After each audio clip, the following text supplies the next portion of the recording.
रुको जरा। হাই বন্ধুরা, সবাই কেমন আছেন? আশা করি সবাই ভালো আছেন, আমিও ভালো আছি। তো আজকে আমি একটা গল্প বলবো, সত্যবাদী আর মিথ্যাবাদী। शाबाश बेटा। যেমন ছোটবেলা আমার মা বলছিল, এই বাচ্চা, খেলা করো না, কাঁচরা লাগবো, পানিতে নেমো না।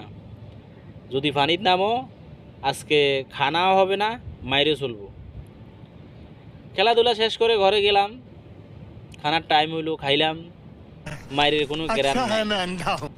দুর্ভাগ্য বয়সে কিছুদিন পরে মাটা মারা গেল। মা মারা গেল, বাপ আবার বিয়ে করলো।